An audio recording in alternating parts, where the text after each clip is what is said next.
Good afternoon, everyone. My name is Yolanda Mlonzi, and I work for Google, part of the government affairs team. I am so honored to welcome you to another series of our online safety training for parents. This training is honestly coming at a right time because it's Cybersecurity Awareness Month in South Africa, and we are also nearing the end of the month. So it's a great way to close off the month. At Google, we take online safety very seriously, online safety for children specifically, but also for our users in general. Over this cybersecurity month, we have had a number of activities aiming to raise awareness on online safety. One that really sticks out for me is the launch of the online safety curriculum guideline that we launched in partnership with the Western Cape Education Department. That online safety curriculum guideline will be integrated into the life orientation subject in all public high schools in the Western Cape. This is truly an amazing period, and I cannot wait to learn and hear more from teachers and learners in the Western Cape in terms of how that online safety curriculum guideline is being taught and is being received by learners. Now, as much as our online safety efforts are aimed at children, but parents are equally important. We cannot, as much as young people may be trained on online safety, teachers teaching the content, but it's equally important for parents to know how to protect their families online and also protect themselves as well. So that is why we're here today. The second thing that we do at Google is to ensure that we have partnerships, to ensure that the online safety work that we do reaches all of you across South Africa. And one way that we do this is through our Web Rangers program, which runs across the country and aims to really build capacity within young people to be safer, smarter, and responsible online. One of our partners in our Web Rangers program is the Department of Communications and Digital Technologies. And today, we've got Ms. Petronella Linders, who is responsible for gender, disability, youth, and children programs within the department to speak to us today about the importance of cybersecurity as well as online safety. Over to you, Petronella. Thank you, Yolanda, and good afternoon to all the viewers and all the parents that are connected to this broadcast. We are so pleased as the Department of Communications and Digital Technologies to be associated with this event today. As Yolanda said, this is the last event for this month, which is Cybersecurity Month in South Africa. Now, obviously for parents and maybe some other listeners and viewers, cybersecurity might be a big word. We might be asking ourselves, what are we actually talking about? But what we're talking about is simply the fact that we all have mobile devices, whether it's a cell phone, a laptop, a computer, or any device that enables you to connect to the internet, then you are basically in cyberspace. And that's essentially what cybersecurity is about. It's about protecting you and your loved ones when you are connecting to other people across the world. And as the Department of Digital Technology and Communications, one of the key priority areas for us as a department is cybersecurity. And that's the reason why we support events like these, where we look at providing parents with the necessary skills and capacity to enable themselves to support their children and to keep themselves safe online. And in this regard, the department has a cybersecurity unit that specifically looks at raising awareness every October and throughout the year on how we as a country firstly has to protect ourselves against cyber threats, and then secondly as citizens, and in particular in this instance parents. And therefore the department has various programs as well as initiatives to support cybersecurity awareness. And one of them is a curriculum, as Yolanda has explained now, which we support, and we are very grateful that it's going to be rolled out in the Western Cape. Secondly, we have a cybersecurity unit, as I indicated, and we also have a cybersecurity awareness program that we run generally in October every month, every year. But we also have what we call the parenting program, where we support parents like yourselves to understand the challenges of raising children in this cyber environment. Because yes, today the new playground is the internet. It's no longer children being outside, it's being online. Your child knows their mobile phone better than you know it, and they even help you sometimes. So this is essentially about promoting cybersecurity and making sure that we all are safe online. I just want to share with you a few tips. One of the things that I would want to say to parents in particular is, please make sure that you do what you want your child to do. So having said that, be a responsible cyber citizen and ensure that you keep yourself safe. Secondly, make sure that if you have not entered any competitions, then you are not able to win a competition. If you have not entered a competition, then you are not able to win. And also, please don't share personal information of yourself or your children online with people that you are not familiar with. And then lastly, let us think before we post. Let us be clear about what we post and what we put online, because all that we do as citizens, it contributes to the digital footprint of South Africa, so that when people Google South Africa, they see what we do as citizens, and we are all part of that global village, and global village that is helping us as a country and as the world to ensure that we are all safe online. So as the Department of Digital Communications and Digital Technologies, we are pleased to be part of this program, and we hope that you as parents will learn a lot during this hour that we will be spending with you, and that you will continue to connect with us online via Google Essay, via the department, and all the other role players that will be participating in this program. Let's stay connected, let's participate, and let's continue to raise awareness around cyber safety, even beyond October, because October is just a month that has been earmarked. But this is about every day, all day, what we do every day, all day online in terms of cybersecurity and cyber safety. We all have a role to play, so let's do that. Let's be safe online. Let's continue to protect ourselves and our children, as well as any person that is in our circle of influence. Let's spread the message that cyber safety is important, and it's important for all of us to continue to stay safe online. Thank you very much, and I hope that you will continue to stay connected, and please engage. Please send us questions or ask information, so that we are able to engage with you and we are able to connect with you beyond this program and beyond this month. Cyber safety is important, and it's important to think before you post. Thank you very much. Thank you so much, Petronella. You've actually said a couple of interesting things there, and there's this one quote that really sticks out for me, which is "monkey see, monkey do." So you're right that parents should be the example for their own kids, and they shouldn't be doing things that they don't want their kids to do. So I totally agree with you there. The second one, honestly, being about the fact that online safety stretches beyond Cybersecurity Awareness Month. It doesn't stop here. This month is just a reminder, an encouragement of why online safety is important. And we are really thankful for the partnership that we have with the department. And we are looking forward to more collaborations in the future and training. So thank you so much for your time. We really appreciate it. Now, I'd like to welcome Ms. Nomto Odogoya, who is the author of an online safety book for children. Now, this book is a book that you definitely want your children to read, because it introduces online safety in a nice, understandable, and easy way. So I'd like to hand over to her to talk a bit more about the book and its details. Welcome, Nomti.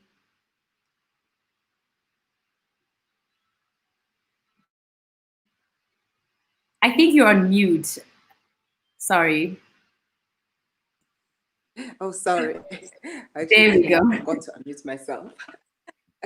Thank you. So thank you, Yolanda, and good afternoon, everyone.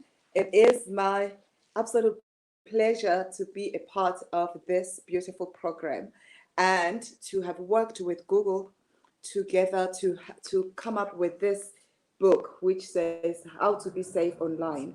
It is for children. And why I am happy that Google decided that there has to be a book is because most times we teach parents, which is good, what to tell their children. But it's one thing to tell them, and it's another for the children themselves to be able to read these things and know them by themselves. And it is always my motto that prevention is better than cure. And I always like to make this example that in our homes, we have security systems. So in case of theft, or maybe somebody is breaking into our homes, the alarm system will go off and people will come in and security will come and protect us. But if we don't talk about these things and don't put things like books into our children's hands, then that means we have not protected their lives the way we would protect our physical homes. So having this book is a way of protecting them, making sure that they themselves know, even if you're not around, you know that they have read something in a story form. You know how stories are. Stories always drive a point home. So when they read a book and the story form is fun, it makes more sense to them and it's easier for them to remember. I got my sons to read the book and I asked them questions. And when they answered me, I was happy that I was very sure that, okay, they are aware about safety online. That's the aim of this book. It's a conversation starter. It is not everything that is in a book that a child has to know about cybersecurity, but it is told in a nice, informal way, and children will get to know it for themselves. So I would recommend every parent, every guardian to get the book for the children. Well, in this book, we call them bad guys. We talk about those bad guys and what they do and how children can protect themselves from the bad guys. You know, when you're creating awareness, you're just sensitizing people. You don't want to make them paranoid. Every societal ill that I like to talk about is about creating awareness in a way that children will not be afraid. Because sometimes when we tell children about the dangers out there, they are afraid, they think maybe something bad is going to happen to them. So we don't want them to be paranoid. It is not about something that's going to happen to them, but it's to let them know that there's just like they watch superheroes, that there are always bad guys out there, but you can be your own, you can be your own superhero. You don't even need somebody else. We need some people to intervene, but you can also intervene by having knowledge, by knowing for yourself what to do when there is something happening. Because they don't know sometimes that when something pops up, for example, that they should not click because they're inquisitive. They have those inquisitive minds. It is what they do. But sometimes these things are strategically there. They pop up when they're on the internet. When they click, obviously, that exposes them to danger. This is how I always explain it to my children, that information is all out there. There's a lot of things. There are a lot of things on the internet, obviously, like you and I know.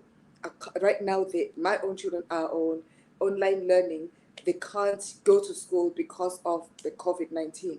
So we can't stop them from using the internet. Even if we wanted to, we can't because they have to go to school. But teaching them about the dangers that they can face whilst they are even in school, because sometimes it's not only the Google Classroom, like they use Google Classroom, they use this and that to communicate with their teachers. I've noticed that my children, they don't only stay within those perimeters, they also go to different websites, like I said, because they have inquisitive minds. So you have to talk to them from time to time. It's not something that you speak about once and leave it, because they use the internet every day. So you have to talk to them about it every day. And the book is, like I said, is the best way to talk to them. Have you read your book? Let's read it together. At least once a week, discuss the book with them, so that you make sure that they still remember. In fact, I said once a week. I read an article saying Speak to your children at least for 15 minutes each day, maybe each child. Just spend 15 minutes talking about what is happening on the internet. Just the way, sometimes when children go to school, some parents have a habit of asking, like I do, have a habit of asking what happened in school. Not just, hello, how are you? Welcome, do this and that. Sit down and talk to them. What happened in school? That's how you find out if they're being bullied. That's how you find out if they are being drawn into wrong gangs or wrong teams. When you talk about them, about the sites they visit, or even, and I'm sure they're still going to train us here, even the sites, checking the sites that they visit, it helps that they know that we are all on the same page. Even if they're curious, they will know that there are some sites they can't visit. Why? My point was, I've told my children that the information is out there, but not all information is good for their little minds. They are still developing, they are still growing, and some information may be too much for their brains. I tell them that when a child is born, they don't quickly eat chicken. You don't see a child carrying a drumstick eating chicken when the baby has just been born, a day-old baby. But the baby drinks milk, and the baby grows, and it becomes a toddler. Then the baby starts eating certain types of food until the baby has teeth to be able to chew meat. And I tell them that meat is very tasty, meat is very good for them, but it takes, meaning now everything else that is there in the world, that it takes time. Everything has to go step by step. If you are 10 and you're watching 15-year-old movies, for example, online, you are damaging your brain. You're damaging your brain because your brain is not ready to accept that information. You are watching information. You are watching, or you are communicating with people like the bad guys that are mentioned in the book, who pretend to be children when they are not. They know tricks because they've been children before. They know every trick in the book. So they would try to lure you and make you think that they are children themselves. There's a lady, it was in 2012. It is so sad. I know some of you would know so many stories about this. But there's this lady in 2012, I will not forget. Those times, most people had BlackBerry.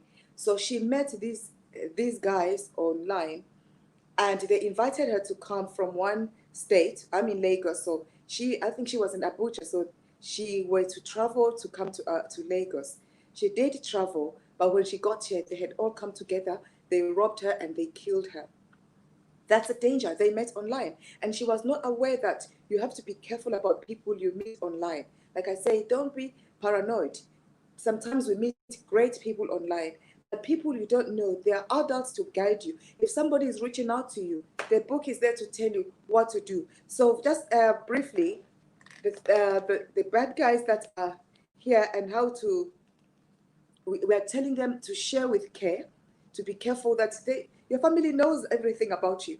At this stage, you don't need everybody in the world to know about you. So be careful about what you're sharing, and don't fall for fake people, because there are people out there who are out, like I've already explained, who are out to catch children. Well, actually, who are out to catch everyone, including adults. Unfortunately, I have been burnt. I've had my fingers burnt. People pretending to be needing help online, and I reached out only to find that they were fake. I now know better. That's good. That's good for me. Thank God I'm alive. I can now teach my children. I tell them that story, that this is what happened to me. The person pretended, they went to my profile, they followed me, they made sure they knew everything about me. So they created their problem according to what I can, to what I do, so that I can be able to help them. It's a long story, but in the end, I'm still alive. I'm still fine. I don't know where they are. And to teach them to secure their secrets, and to protect their information. I've already mentioned that. And then it's cool to be kind. People are so unkind out there, especially on the internet, because they're not shown, they can't see their faces. They think they can say whatever they do. I'm sure if you were given a chance to speak, you will tell of of circumstances or situations where you were bullied. I think nobody is exempt from being bullied online. People will just write anything they like. They will comment about your picture anyhow they like. They will comment about your content anyhow they like.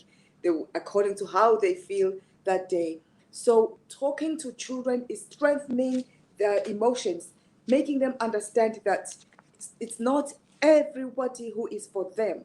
And when people say negative things about them, it is because of their own hearts. They are depicting their own hearts. It is not you that has a problem, it is them that has a problem. And when you see somebody being bullied online, you obviously, just like you see your brother, my children like to stand up for each other, and I would laugh at them and say, I'm sorry, brothers. I'm sorry to come in between you. So if I'm telling one off, the other one will come in. No, it's not like that. So the same way online, if you see that somebody is being bullied, we teach our children, then intervene. If they tell an adult, tell someone trusted. You don't have to stand up to that bully, but you can do something about it by telling an adult, or just by writing something nice about that person, so that, because we know many instances where some children have killed themselves because of things that were said about them online. And talk to your children. I always say, trust is not built in one day. It is built when a child is young. As the child grows older, they know that their mom has their back. They know their dad has their back, or their guardian, whoever it is that is in their lives. And I always give, so with the 2 minutes I have, I always like to give this example, that when my first son was 4 years old, he had started, in Nigeria we start reading early. So he had learned how to read at 4.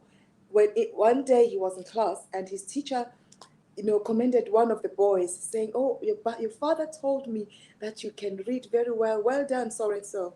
My boy came home and said, "Mommy, but I can read. How come you didn't tell my teacher that I can read? My teacher said this and that about this other boy." So it just occurred to me that I needed to call the teacher there and then, so as to create trust between my son and I. I called the teacher and said, "Do you know that my son so and so can read as well? I just wanted you to know." I saw him beaming. He was happy that when he spoke to me, I listened. So it is not only there's bullying, big things happening to them, that you should start listening. We should start listening to them when they tell us little things. I know we are busy, but let's build that trust, starting from the small things that they tell us at home. Let them know that we are there for them. So when we say speak to your parent or somebody trusted, that they are sure that there is somebody they can trust in lives. Thank you very much, and I hope you enjoy the book, How to Be Safe Online. Thank you. Thank you so much, Nomti. I really enjoyed what you spoke about. And you're right, young people are inquisitive, and sometimes they do things just purely out of interest, not knowing the dangers that lie ahead. So such books are a great way and a great resource for parents to start having conversations with their young ones at an early stage. Now we'll be moving on to, I would like to say, the practical element of the agenda of the day, which is the actual training for parents on this live stream. So what do you do in an instance where your child, is facing an uncomfortable position online, or how can you set up proactive measures to ensure that, you protect your children before anything happens? And today we've got Lusanda from Dream Factory, who will be training you on some practical tips and tools on how to protect your children. So Lusanda, thank you so much for joining us, and over to you. Yes, certainly. Thank you so much, Yolanda. Good day, good afternoon, or possibly good evening to our precious audience. As Yolanda said, my name is Lusanda, and it's such an honor for me to be taking you through pretty much what our previous guest, Nomti, began to touch on. And it was so touching because she was giving her own personal experiences. So I'm also a mother. So know that the things that I'm sharing are also things that I'm having to put to work, just simply because of the realities that our children are faced with at the moment. And I'm not here alone. I have a moderator with me, Prince. So every questions, I'm going to be asking you questions on our journey, and I would love to hear from you. And so what we're going to do is we're going to respond to the questions after the presentation, the course, because it's quite a lengthy one, but I still want you to engage. So please do chat to me on the chat. Prince is there to respond to you, and afterwards we'll be taking some of those questions. So let's move right along. So hello parents, I'm also a parent myself. And so today we're simply going to be doing an introduction to online safety. And being the fact that the online world, be it on your PC, be on your phone, is such an everyday part of our lives. I mean, can you imagine already up to possibly 66%, of the people in sub-Saharan Africa are already online, and already 10% of those are teenagers. So we cannot ignore that there's a whole other world that is happening. I know even with teenagers, they joke sometimes that there's no offline and online community. Don't separate the two. It's all one. So I want to hear from you in the chat function. What do your children actually do online? I know with mine, we bought her a tablet in America, and she's pretty much learning puzzles, games, watching a lot of videos online. So I want to hear from you. What are your children doing online? Just to look at the statistics, for example, 64% already chatting to friends. Mine is 3, so she doesn't have that capacity to do that. 52% are watching video clips. 53% are already playing games online against friends and strangers. And did you know, I actually learned this phrase a few years ago. It's called virtual party. So these are some of the stats, and these are pretty much statistics for children in sub-Saharan Africa between 9 and 17 years on how they're using the internet. And my second question that I'd love for you to engage me on is, what are the biggest concerns that you face in keeping your children safe online? For me, what I do, for example, it's pretty much the language. So I watch, because my daughter's constantly watching videos, I'm watching the videos she's watching and being very intentful as to hear what is the kind of language, because at home we have a specific value system. So if you have concerns, I want you to know that you're not alone, because here are just some of the things that are coming up that parents are sharing with their concerns, and I'm sure some of them you can already relate with. So one of them, I'll just pick a few, that my children are more tech savvy than I am. And let's face it, if your children are more tech savvy, that can be an intimidating factor, right? You might not want to be engaging your child because they know more than you. Safety is paramount. I'm concerned with what they get up to when I'm not monitoring them. And again, Nomti alluded to the fact that we are living busy lives as parents. Our time is so demanding. And so you're concerned about what are your children watching, when you are not there. I don't want them stumbling across things they shouldn't be stumbling across. Certainly, yes, I also share that concern. And people can pretend to be anyone online, right? Because we don't see exactly behind the curtain veil of being online. I want you to know you're not alone. But in the same fact that there's the negative, I want you to also be comforted by the fact that technology is really a force for good. And that's why Google is taking this initiative to do these courses, so that we're not overwhelmed by the negative, but we embrace and are confident and are secure on how to be effective in being able to protect our children against the dangers. So just what are some of the forces of good? For example, 76% use the internet for homework and research. That's a biggie, right? Especially now during COVID, where education is having to be blended offline and online. Our children are using the internet to do their homework. 45% researched work and study opportunities. I know personally myself, I've also received study opportunities through the internet. And 33% create and upload their own videos and music, which is really, really exciting, which is why TikTok is so popular amongst young people at the moment. So it's for today, we're going to be looking at, that was just an introduction, but we're going to be looking at 3 core pillars.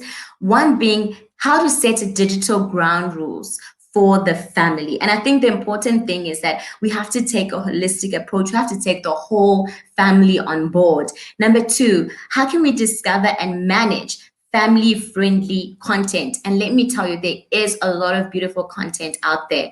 And thirdly, how do you protect your family's online privacy and security? I mean, Nomti already alluded to this about her own personal experience and her journey of people trying to cheat her online. All right, so the first one, how to set digital ground rules. Now, before we kick off, I'd like to find out from you, what kind of ground rules do you currently set for your family online?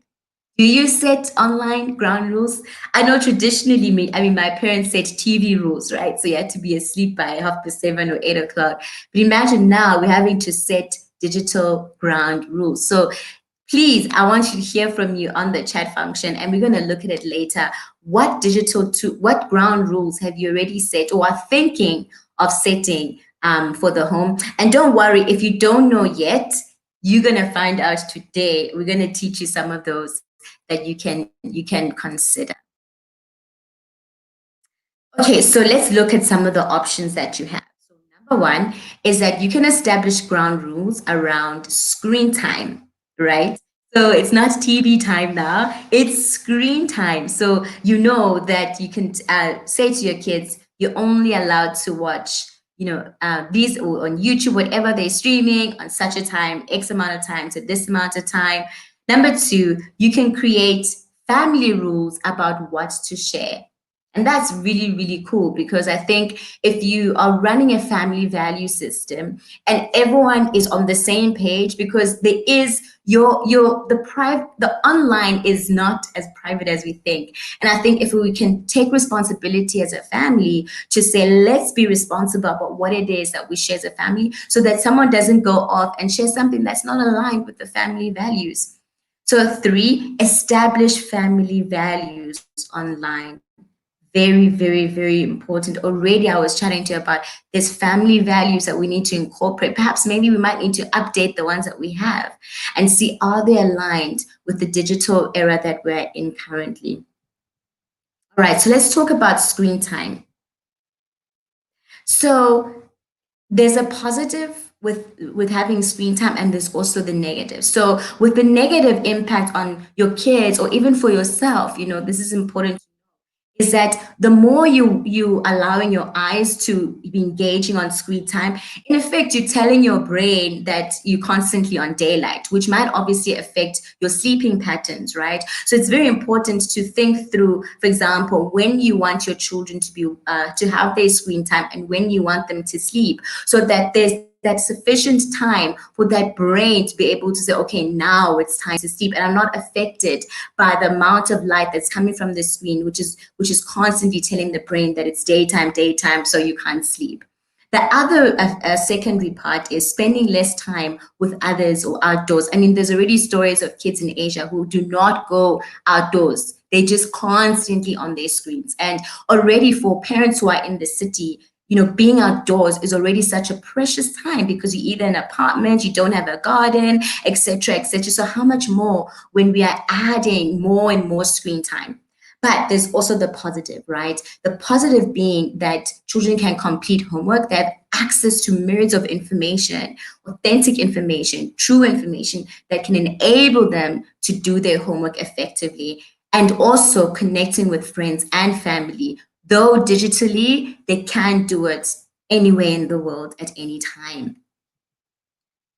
So now I want us to, if you don't know this, I want to introduce you to an app called Family Link, which is available on the Google App Store. It's a really, really cool app because it gives you the opportunity, the management, the power as a parent to be able to manage your child's Google account.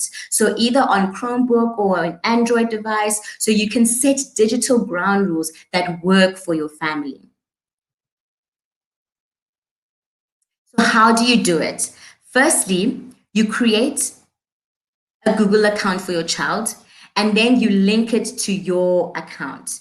You can do this prior, or through downloading the family link itself, right? So you can do it before downloading the app on the Google Play Store, or even through the app itself. Number 2, you download the Google Family Link for children from your app store, it's free, onto the child's device that you are using. So whether they are using it on PC, that's where they access internet. Like for me, it would be the tablet that I use for my daughter, or even on your phone, if you allow your child to use your phone or their own phone from time to time. You then open the app and let the child sign into the app using their Google account, which you would have created for them in the first step that I introduced. All right. So then what will happen is that the app which you've downloaded, which is the family app link, it's going to prompt you, who's the caretaker, the parent, to sign in using their email, using your email address and your password. Then you as the parent, the caretaker, so you are derived as the caretaker, you'll be prompted to download the family link for parents on their own device. So this is where now you're going to be downloading. So you first downloaded it for your child on their device, and then you download it on a second device so that you can then be you can download the family link now for parents. All right. So then as the caretaker, you'll be prompted to activate the family link manager, which is where all the power lies. So what can you do with the family link? Number 1, you can keep an eye on your kids' screen time. So that also means, I think when you are starting out, it's very important to first see what are your child's trends. When are they using their phone most of the time? And you can even be able to tell if they're using it at school, if they're attending school, right? And so from there, you'll be able to say, okay, which times can we set daily screen time limits? You can also set a device bedtime, which is really cool. You can set per app time limits. And then you can also grant bonus screen time, right? Every child wants a prize. So you can give them, like, maybe on weekends, that will be their bonus screen time. All right. The other cool feature is that, let's say you're finding out that your child is really now on screen time in times that they shouldn't, you can actually lock your child's device remotely. That's very cool. So whether it's time to go play outside, have dinner, or just spend time together, you can remotely lock a device whenever it's time to take a break, so they won't be able to access their device. And I love the fact that Nomti started to talk on this issue, which is, how do you start to talk to your children about screen time? And already Nomti was saying, first start caring about other things. Don't just, boom, now we're on online safety, and then your child's busy question, yeah, but what about the other things that I care about? Like for her, she was talking about being careful, telling the teacher that, hey, my child also reads, and her child was so proud. So I think it begins there. It's firstly looking at it from a holistic approach. Start caring about your child's life in other areas in school, the things that really, really matter to them. And so some of the things that you can start raising is how to balance your homework time versus your social media time. If your child only wants to spend time online, for example, how do you begin to say, how do we divide that up effectively and appropriately? And then also how to keep a positive attitude towards screen time, right? So also, again, on the chat, let me know if you have started engaging your child online. What are some of the ways that you're starting to talk to them? How did you bring up the subject? We could be learning from you any nifty tricks that you use to start bringing up the conversation of having screen time.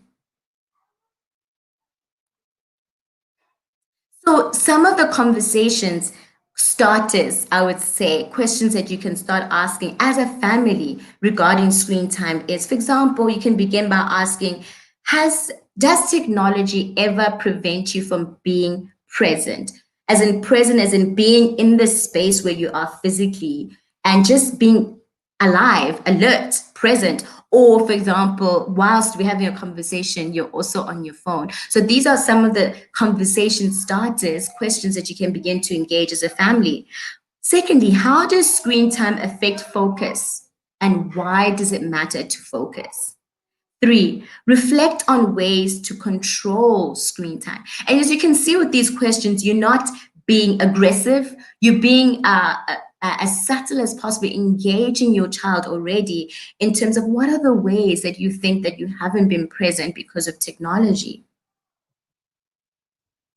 All right, secondly, let's talk about sharing. So now we've just covered how to engage family on screen time, how to limit screen time. Now, as a family, how do we start having a value system that shares, where we agree together what is appropriate for us to share as a family? Firstly, these are the 4 points we're going to be covering. Number 1, it's important to teach the family, each other, your child, that there is something called a digital footprint. And with the online world, nothing truly is ever deleted. And so, we've just crowned a new Miss South Africa recently, last week in South Africa. And one of the contestants who was popular couldn't move forward, or was highly criticized because she said some kind of what seemed like a derogatory comment on racism 5 years ago. 5 years ago. And she had to explain, I was younger then, I know wiser. But these are the real hard-hitting realities of the online world, is that you do create this footprint that is extremely difficult to erase, if not impossible, right? Number 2, how do we help minimize social comparisons, right? So I think it's a very important conversation to really let your kids know that most time, as on social media, people post the highs. And that's not the reality of life. We're not always constantly looking pizzazz with makeup and life is all good. There are down moments. And so it's very important for your child to know that what you are seeing on the social space is not all that there is with life, and that you are seeing an augmented a reality of someone's life, and therefore don't use that as a comparison to yours, because yours, is the realities and the downs, the up that you go through. Number 3, it's important to talk to them about oversharing. What is appropriate to share online? Because the reality is, I remember listening to a very famous entrepreneur called Vusi Thembekwayo, and he said the reason he manages, for example, what he shares online is because the moment you share it, you no longer have the ability to say to people, no, this is private. Don't talk to me about this, right? Because, for example, he was given an example about his wife. I don't share about my wife because when the laws come, then you're going to hold me accountable to it. I can no longer then say, oops, this is private. Because the question is, why did you share it with us in the first place? So this is the conversation that you can begin to have with your child. And number 4, discuss responsibility in sharing positive content and not participating in harassment. And as we'll learn later, for example, that the majority of spaces where your child could get cyberbullied is on social media. So I think if we can teach our children from the onset, our own children, what is appropriate to share online, what is not appropriate. Don't be part of the masses. Even if it's from sharing what someone negative, you're participating in the cycle of harassment and cyberbullying. And then thirdly, family values. Establish family values online. So how do you begin to do that? Be clear about how you expect them to act. In the same way that we have table etiquette and we spend time to sharing, you eat from the outside in, there must also be online etiquette. Talk about online harassment. Don't leave it to the fore. Don't leave it as the elephant in the room. Online harassment does happen, and it can even happen to your children. And so it's important to talk about what is online harassment. How does your child respond in those moments where they are seeing someone being bullied online? And then thirdly, talk about the power of positive messages online. In the same way that you can refrain from liking, sharing, commenting, and negative posts about someone, it's the same way that you can boost that very same person by using your power to like, comment, share positively. All right, I know I've shared a lot, but at this point, I want you to reflect on what I've shared and pause and consider for yourself if at any point, if you have any questions right now. But because of time, I'm not going to go through the questions now. I'm going to go through them at the end. So let's continue. So I want you to discover the family-friendly content that is out there. Already Nomti graciously showed us to us about her book that she's written. There's so much out there, and I want to share with you some of those right now. So what kind of content already is your child being exposed to online? For me, for example, I know that we're currently using Amazon app, which has all sorts of educational programs for my child, whether it's from reading, puzzles. The other day, she got 3 stars at school for completing a 12-piece puzzle, but she started virtually. So there's just so much available. And I think the important thing is about being intentional as a parent so that you are channeling your children to the right spaces and keeping them away from the negative ones. All right, so already we started with Family Link. I started sharing with you about how you can start using Family Link. So Family Link, like I shared, provides a comprehensive set of features for finding and managing also family-friendly content, not just to manage screen time on your child's device. So the cool thing with Family Link as well is that once you've found those family-friendly content, set content restrictions. So you can do that on Google Play through Family Link. You can blacklist or whitelist specific websites. You can set filters for web browsing. For example, I do that with Netflix with my child. It gives you the option to say, I only want her to watch all rated, content or below 7 content. You can also turn safe search on and off with Family Link. So you can do that either on your device, your mobile device, or you can even set these parental controls directly on your browser. All right. So how do you do that? So you on Google search, you basically block explicit sites with safe search directly on your browser. So safe search, what it does is that it's going to help you to filter explicit content out of search results, right? So that means the moment if you are predominantly or your child is using Google search to research certain topics or whatever, with safe search, you can then filter out explicit content. So therefore, it's going to help you to block explicit images, videos, websites from Google search results. So basically, how do you turn on safe search? You go to search settings, then under safe search filters, check or uncheck the box next to turn on safe search. And then at the bottom of the page, you simply select save. It's as simple as that, right? All right. So with YouTube, you can protect them through YouTube on your device as well. I know the most popular song was, oh no, how can this moment now? Anyway, because I'm just thinking of another popular, Are You There Yet? Not yet. So there's so much beautiful content and videos on YouTube, especially if you're aware of Coco Melon. I used it to help my child love vegetables. So on YouTube, you can basically turn on your YouTube restricted mode, right? Which is an additional setting which can be enabled on YouTube website and on the app. If enabled, it identifies and filters potentially mature or objectionable content. So turn on restricted mode in YouTube to help avoid videos with the kind of content that you don't want your child to be exposed to.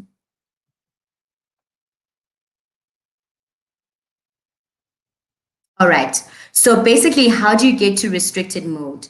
You go to restricted mode on your YouTube app, navigate to your account. All right.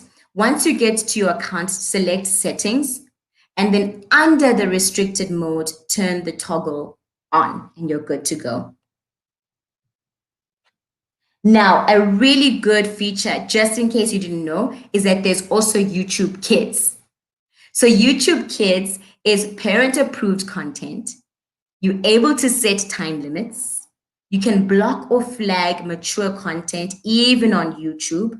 You can review watch history. So you can see, I think this is really, really important to say that all these tools are just there to enable us as parents to monitor and watch and restrict what our children do. But for example, it's important if you are the kind of parent where you can't always be monitoring your child, it's important then to know that you can review their watch history and then see outside of the features you block, what are some of the things that they're still watching, review those, and you feel that this content is still not up to par, you're able to then put on extra features. So there at the bottom is the link where you can access YouTube links. It's simply youtube.com/kids/. There's also a really cool app as well called ReadAlong that really helps your child to develop their reading ability, right? So it encourages children to read aloud. It's a speech-based reading app. And it's a very engaging way to learn and to read. It's an app reading buddy called Dia, who provides positive reinforcement and gives suggestions where they don't really read correctly, which is really beautiful. So once the app is downloaded, the cool thing is that it can work completely offline. So you can save some of that data. So how does ReadAlong work? So firstly, Divya, provides expressive, animated. She's your tutor basically to help you every step of the way. It also then has a library of stories which you can then download. And once you've downloaded them, they can operate offline. And these stories are in multiple languages. So remember actually that from the age of 3, when it comes to languages, your kids are absolute sponges. So you can use this app to really help them learn a new language. And it also then awards and rewards. You earn stars, badges, and rewards while you read and play for your child. So it really gives a nice incentive for your children. So basically, the app is going to develop your kids' reading skills with ReadAlong, and it's through the power of their voice. That's how they will learn to read. So another question I want to hear from you is, how are you currently protecting your family from negative content? This is just as real as yesterday for me. I mean, I just took time to watch with my child some of the content, even all rated, that she's watching, you know, and I realized that some of the language that the cartoon used, like, you know, the cartoon will say, no, you nincompoop, or monsters. You know, I'm not at the place where a 3-year-old can start learning languages like nincompoop. So this is where I'm being intentional about protecting my child from negative content.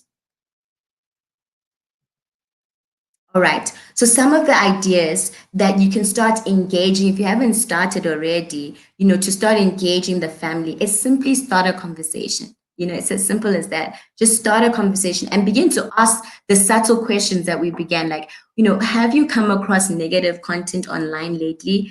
What was it and how did you respond to it? Number 2, think before you click.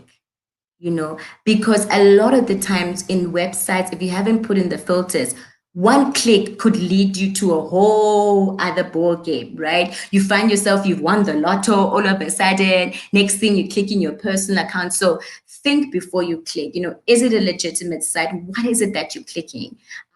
Where will it take you? Thirdly, like I've said with my daughter, supervise if you can. For me, this one is a non-negotiable as parents. You know, and I think this is where this curriculum is so important, to say, let's involve the whole family, so that if you're not personally able to do it, Perhaps it could be a helper, whoever it is that you also allow to take care of your child, to also empower them to know how to begin to allow to help your child be online safe. Once again, we're going to pause for questions. I know I've already shared a lot, but perhaps you can also just reflect on your personal journey moment as a parent, where you are, and whether this course is giving you some tips, some ideas on where you want to be and how you can begin to do the roadmap. And I hope that you're not feeling overwhelmed and that you are starting to have some tips and tricks for you moving forward.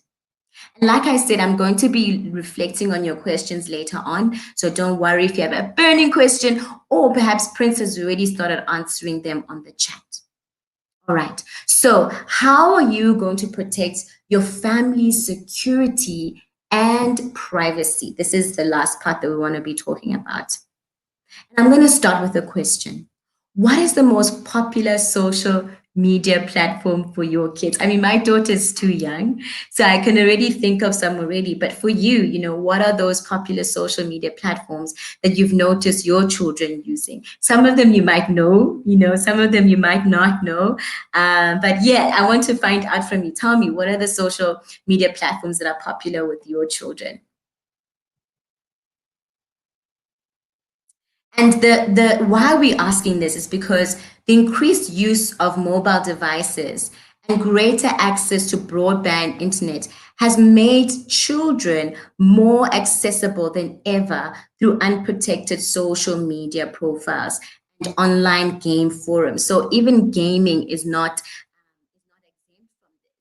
because it's actual people behind those games playing together, and some of those people have negative intentions.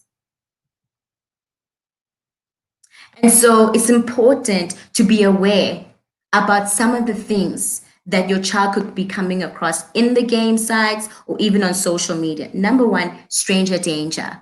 There's high statistic rates. Actually, I think in Kenya alone, over 50% of the children that were surveyed said that they was chatting to strangers online. And remember, like what we said earlier, that you can be anybody online. You can present yourself as anybody online, and so if you're that anybody who's presenting with bad intentions, stranger danger is very dangerous for your child.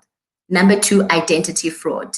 I don't know how many times I've had to go and check on my F&B app to double check that no company have somehow tagged my ID or my password details, to take a little bit of money every month. And I've had that experience 2 or 3 times, so there is a level of identity fraud. Or even how many celebrities or people have broadcasted messages say, it's not me. Somebody has hacked my site. I would never ask money online, especially churches, pastors go through that. So identity fraud is very, very real. And thirdly, cyberbullying. Did you know that the majority of bullying online that your child can be exposed to is through social media? That's where the majority of the cyberbullying takes place. So what is stranger danger? Online grooming, and this is like in places like Kenya, this is the most predominant in capital cities. It's happened a lot for where I'm from, in South Africa, for example, where children, and I think our guest previous days also alluded to this, where children are being lured of an opportunity or of being given free airtime if they just keep clicking, and in the process, they are being groomed for ultimately horrible experiences of sex trafficking. Even in South Africa, there was a time where it was very, very rife, where children were being even bought tickets to go to at the promise of a job, only to find that it was nothing like that. So stranger danger is very, very real. And so what do you look out for? What are the signs that could suggest that something is not quite right that's happening to your child? So be sensitive about who they are talking to online. Do you know their friends? If it's friends, do you know them from school personally? If not, who are they? Number two, using sexual languages through their communication. You wouldn't expect them to know, right? So all of a sudden you hear your child saying a particular word, and then you're wondering, how did you know that word? And so already you can start thinking that they're gaining it online. Number 3, if your child is switching screens when you come near the computer, either they're putting it down or they're changing what they're watching. These are what is it that they don't want you to see? And so the question then becomes, how do you speak to your kids to start the conversation? So this quote just says, I read a story about an adult pretending to be a child online. Have any of your friends experienced anything similar? Have you experienced something like that, where you find that your child is talking to an adult behind the scenes who's pretending to be a child? Again, please go to the chat function and Prince will be engaging with you there, or I'll also look at the end. So I think it's important to address the risks. Don't, go around the bushes, address the risk of the fact that you might be speaking to somebody that you totally do not know, and they're pretending they're not who they say that they are. Number 2, agree on the rules. Like we said above, agree on screen time, agree on values, agree on things like think before you click. Don't just go on any website. And that's where, for example, you say, these are the websites I'm going to be blocking from you, and these are the reasons that I'm blocking them. So it's an open conversation. This is, how we all, perhaps parents at the right time, we share about the sex conversation, but this is that conversation that we cannot ignore because of the dangers that are out there. And again, stay engaged. Like I said, yes, you might put the filters there, but stay engaged. Continue to sit with your child. Let it even be your own activity. Maybe you might be like, I don't have time to be watching Peppa Pig right now. But stay engaged. Watch it with them. Make it part of your time so that your child, as Nomti was saying, knows that you really care about the things that they care about, so that when you bring serious topics, mom and dad or my guardian, granny, they know this stuff already. They care about me. So it's part of a continued conversation. All right. So what are the issues with privacy and identity fraud? And what are the things to look out for? So you may start to suspect your child's identity has been stolen. If, for example, they get a bill for something they haven't ordered. Number 2, start to get, so that could be on the looking at, have access to your child's inbox email, because that's where you're going to be seeing most of them. If they did it online, most likely the bill is going to be online. It's not going to come physically as a letter, although it could, but most likely the bill will be online. Number 2, start to get emails from an organization that they don't recognize. And how will you know that, right? Unless you're continuously engaged with your child, so that they are the ones who tell you, mom, or dad, sis, I'm seeing this email from this organization. I have no idea, who they are. 3, receive any letters regarding government benefits or tax payments, or even the lotto. That's a very, very popular one, or winning a tender.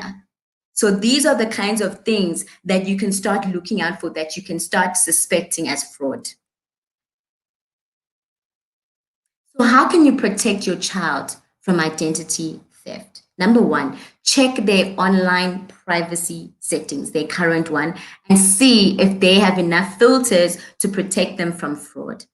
Number 2, check their device settings, right? 3, find out what is already out there. What are the fraudulent, like I shared, your lotto, the most popular fraudulent identity thefts that's already out there. Already, for example, in South Africa, accounts, are also very, very popular, even on Uber. I've had my identity theft case on Uber, where somebody somehow was able to access my Uber account and was getting Uber rides through my account. So find out what is out there. What are the things? Talk to people. What are the situations that they faced, where they've had to, as adults now, have had to check their own privacy settings. So what you can go through as an adult, your child can also be going through whilst they're engaging online. And number 4, take action and go incognito. So incognito means that your identity is not there. Once you go incognito on your laptop, you can view websites and no one will know your identity online.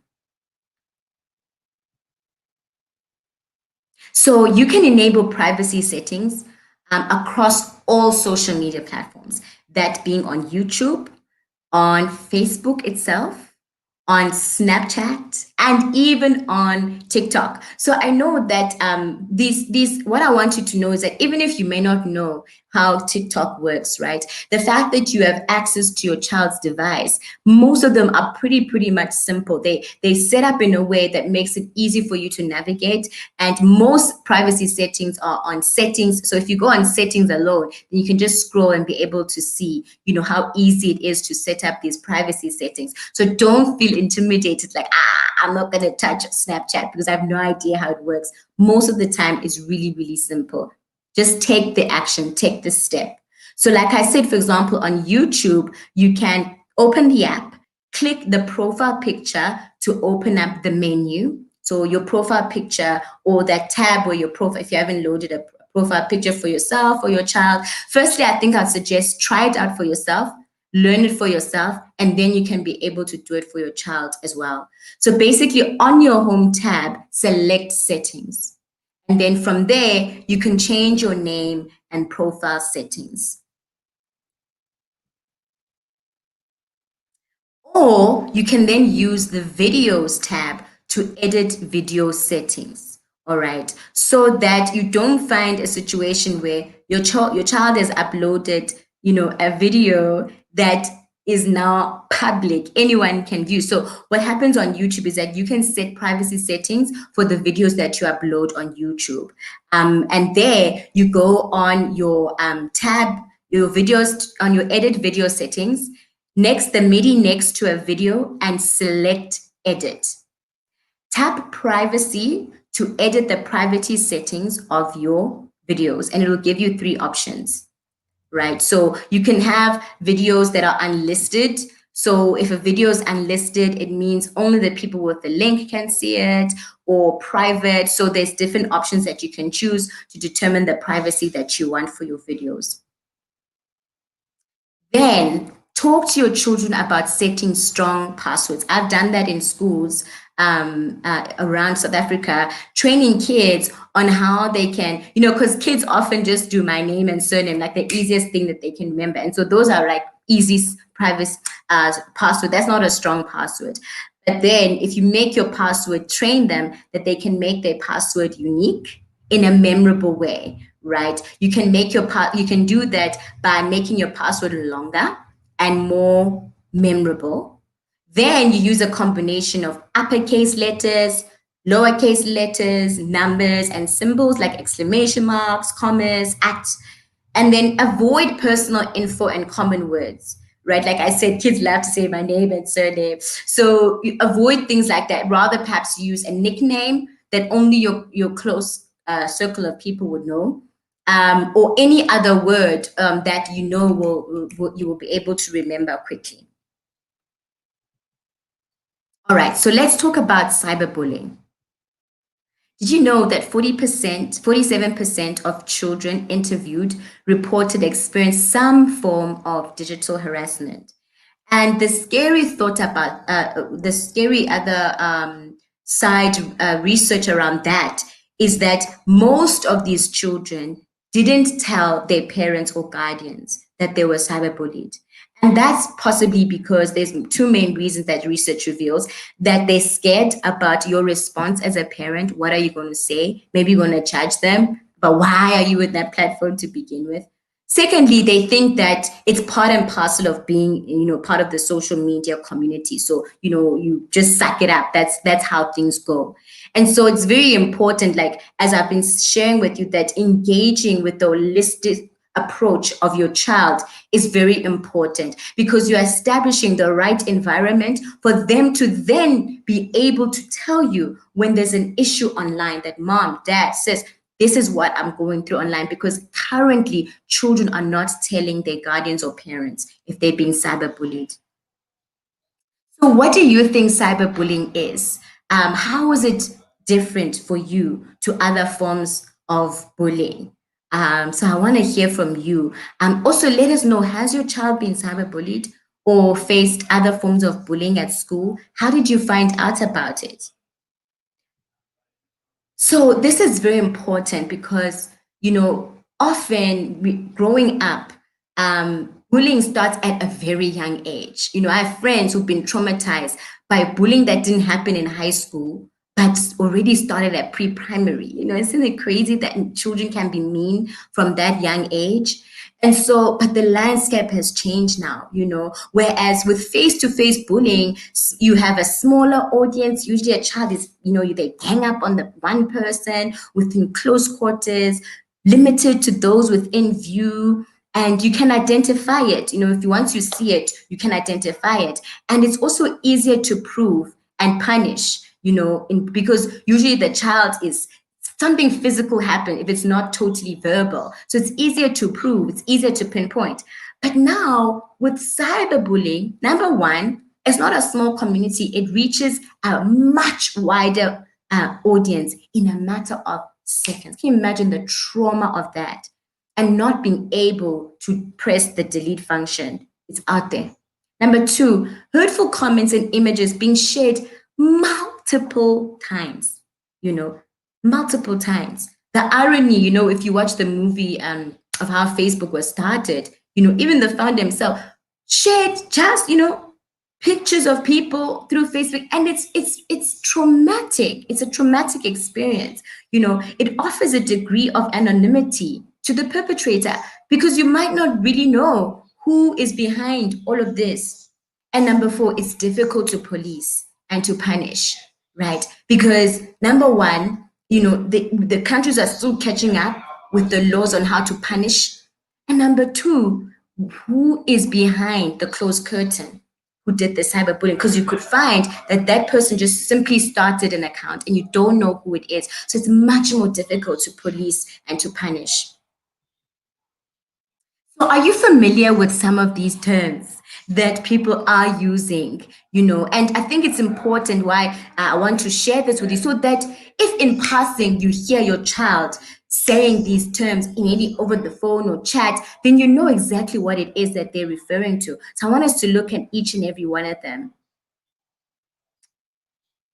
Harassment. All right. So harassment is about targeting an individual or group with persistent and offensive messages which could develop into cyber stalking.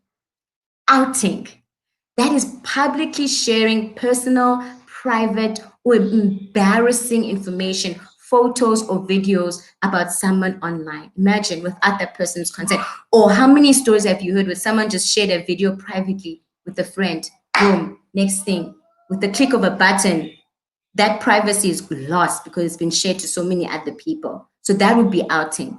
Number three, trolling. Trolling is then deliberately posting provocative and insulting messages about sensitive subjects or inflicting racism or misogyny on an individual. And that's why if we talk about our earlier discussion, it's important as a family to engage. What is our value system with respect to sharing things? What do we share? What do we not share? And thinking before we click. So we don't, yes, we might think something is funny, but think about that person's image. Think about what they could be going through privately because now the information is being shared publicly. All right. Bants. Not really serious about it. Kids could be cruel, but get away with it by saying, I'm just banting with you.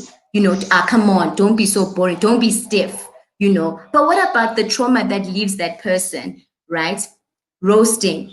That is ganging up on an individual online, sending them offensive, abusive communication until the victim is seen to crack.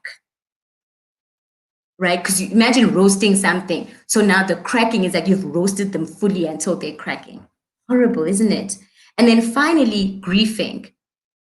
Abusing and angering people through online gaming. So I hope that this is going to help you so that if you come across this, even in passing, you'll be able to empower parents, say, hey, do you know what they meant by roasting? right? You might think, it's roasting a chick. No, no, no, no, no. With a child, most likely it's referring to these terms.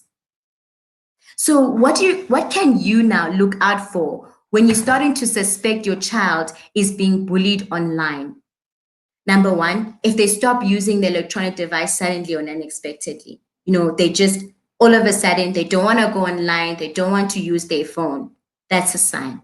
Number two, they seem nervous or jumpy when using their device, or becoming obsessive about constantly being online, right? Again, it's a red flag. And then thirdly, they're reluctant to go to school or take part in unusual social activity. I'm just reflecting now with my own daughter the other day when I picked up from school. She was like, can we go home now? I was like, yeah. I mean, for someone who loves to go to school, I red flagged it, asked the teacher, did something happen? Was she bullied at school? Again, being very proactive and intentional about those. Don't just take, can I go home now? As, no, no, no, no. It could be the start of something. And so how do you begin to talk about your child about bullying, right? And I think this is very important. Like I said earlier, that currently children are not sharing that they're being bullied online with their parents. And so how you approach this is very important. So these are some of the do's. The do's, find out why. Why are they being bullied? Talk it through with them. Get to hear the story from them. Listen, actively listen. And teach by example, right? And learn from it. Learn from the experience. Don't be too quick to jump to conclusions. Allow that safe space for your child so that then if another instance comes, they're able to come to you. Don't get upset. Okay. Irrespective, I can be talking extreme case, maybe your child's picture is like out there because she shared a part of her boob or whatever part of their body. It's easy as a parent to be like, why did you take a picture? Again, that just, makes the child defensive. So it's very important. Don't get upset, number one. Don't ignore it. Don't ignore it. Just think, no, they'll deal with it themselves. I don't even know what happens online anyway. No, no, no, no. Don't condone it, right? No matter how funny it is, no, bullying is bullying. And don't take away their device, right? Because that then can also lead to something else, either buying their own device privately or not giving them the power to be able to address the issue, and whilst you could have done it together as a family. So what are some ways you would bring up bullying with your children? So some of the parents that have expertise on it, please let us know in the chat function. What are the ways, or if you have ideas, what ways do you think we could bring up bullying with our children? That's a perfect time to pause for questions. And if you have any comments, please do let me know. All right, so I just want to check with my moderator because we actually reached the final part of our stream. And I'm just going to check if there's any questions before I provide you with some resources that you could use.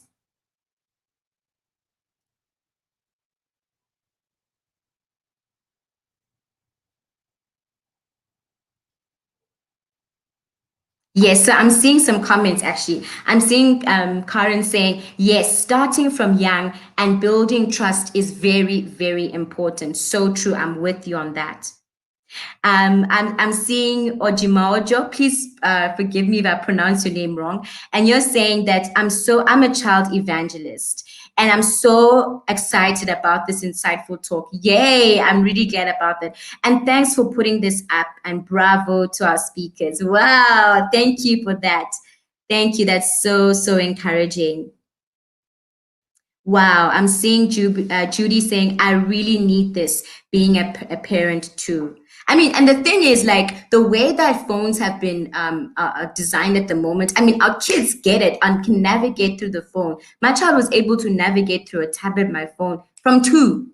So these guys are like, it's almost as if phones will exist for them, because it's just so amazing. You don't have to teach them nothing. So this is why doing this kind of training is so important. I'm seeing some hashtags. So Karen again says, when my children were little, whatever apps or social media they wanted to use, learned to use it first.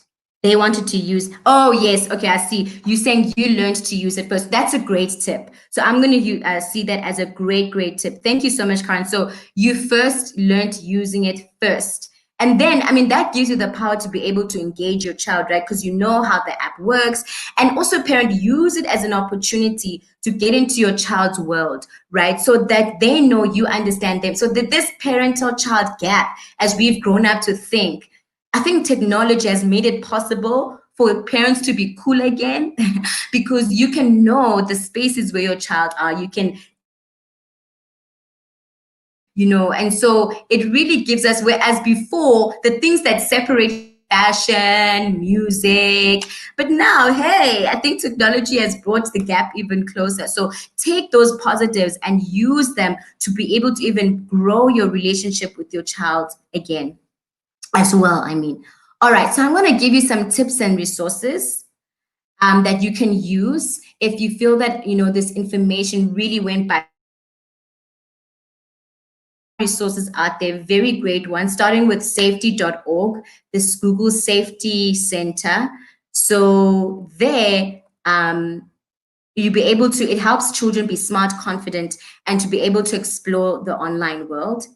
There's also Be Internet Awesome, which is a curriculum that is tailored for parents, children, as well as teachers. And it's based on the five core pillars, which is be smart, be alert, be strong, kind, and brave. And Google has done it in such an awesome way that there's gaining with it. So Be Internet Awesome is your children can learn online safety. You can also use Nomti's book, use the game. But the point is that each of these resources are making it as fun, as practical as possible for your children to be able to engage the notion of being online safe. And so with the game, you can be able to practice skills that they need to be confident online explorers in a free and easy game.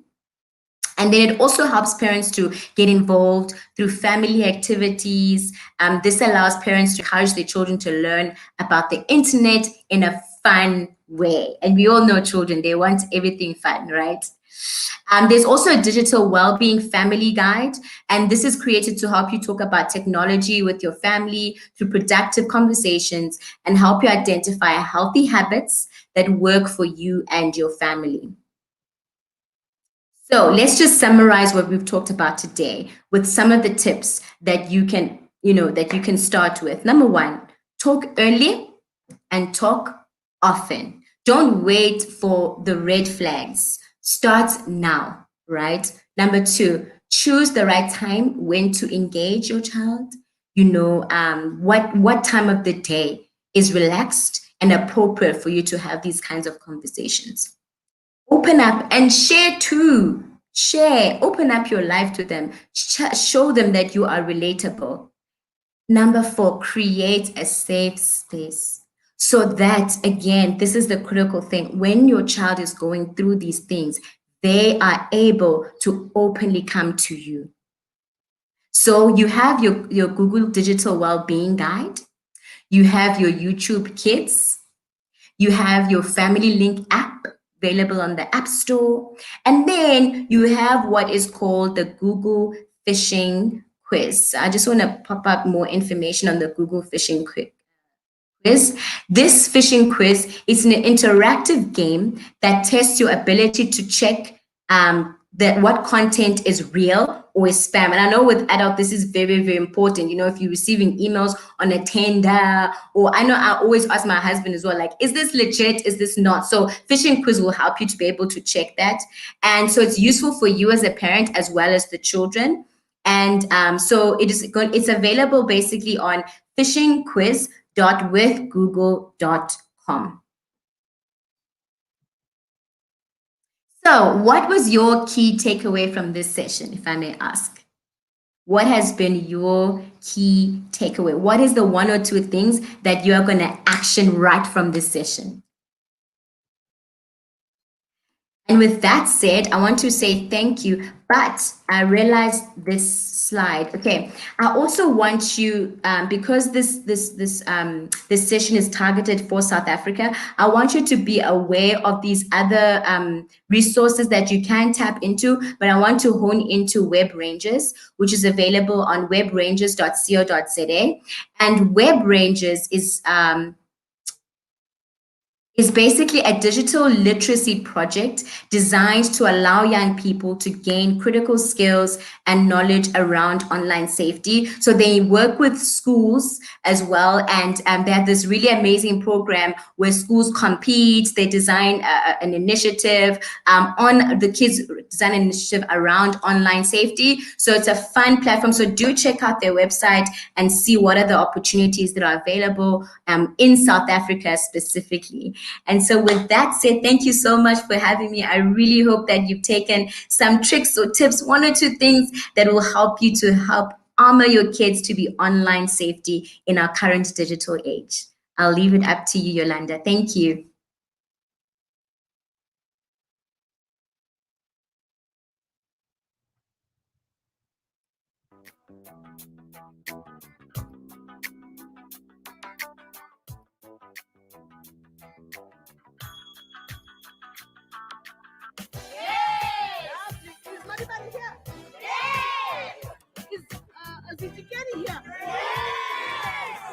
So read it, guys. Like I said, take in as much as you can, be involved as much as you can. If you don't want to be involved, you're not going to get as much experience as you would, okay? Web Rangers is a program designed to promote safe navigation of the internet. Run by Media Monitoring Africa, this exciting project is led by young people for young people. It is a part of an international program that brings youngsters together to become active agents who help make the online community safer for everyone.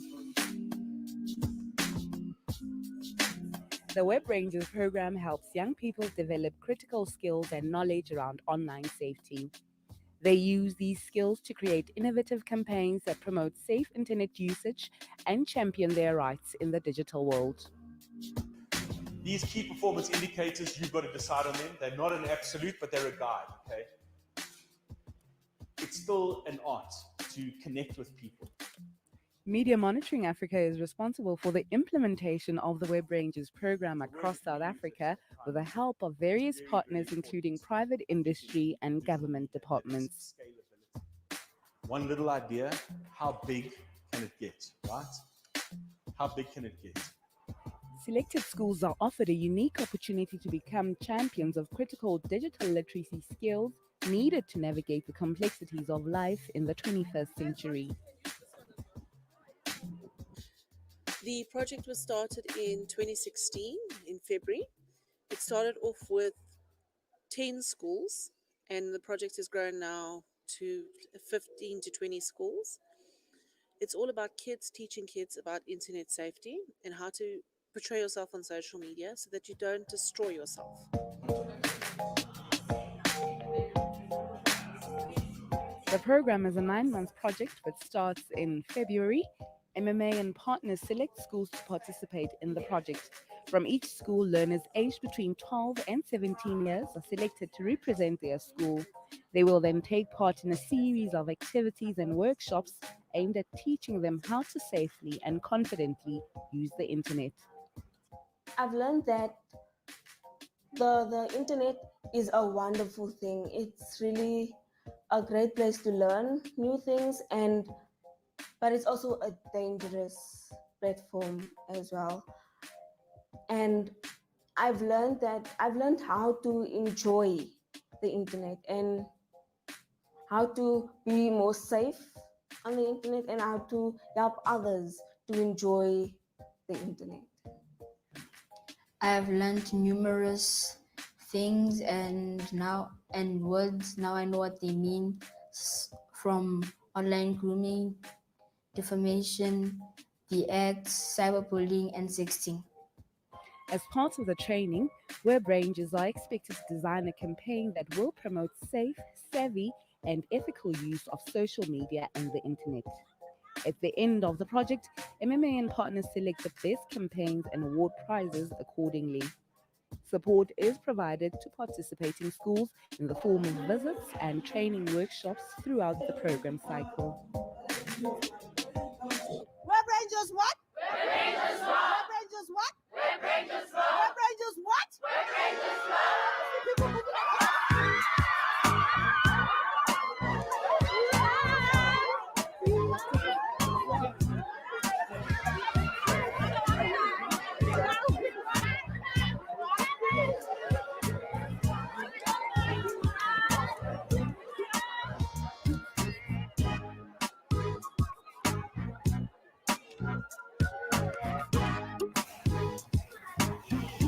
Thank you so much. Give yourselves a huge round of applause. Thank you. Thank you, everyone.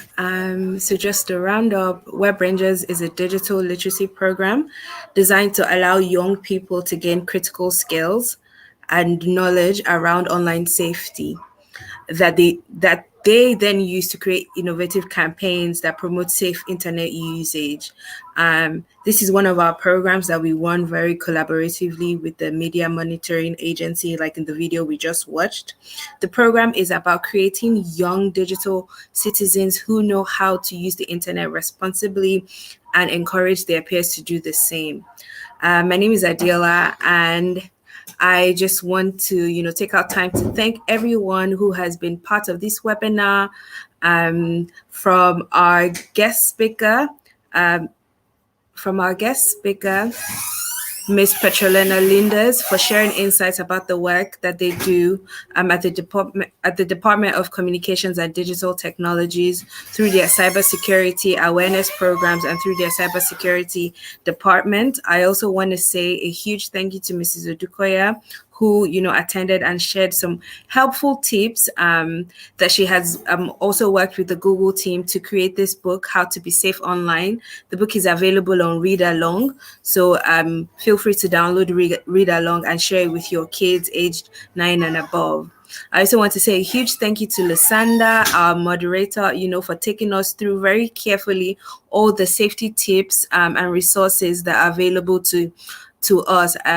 We've been dropping a lot of the links in the comment section, so please, go through the comment section after this, and you can always view this webinar live with the same link that you're watching it on right now. A very special thank you to Prince for moderating and engaging the audience. I also want to thank my partner in crime, Yolanda, for moderating from the beginning. And last but definitely not the least, for all the parents that are online, teachers, family members, everyone who is online, I just want to say a huge thank you, for staying tuned, for learning with us. And if you do have any questions, please let us know. We have a feedback form. I'm going to show that up quickly, and I'll put that in the chat box as well. So please, give us feedback on how we can improve for our future sessions, and we look forward to, providing more useful content for you to help your families and your kids stay safe online. So I'll be signing out now, and I hope you did have an amazing time with us today. Thank you so much, everyone, and have a wonderful rest of your day. Bye.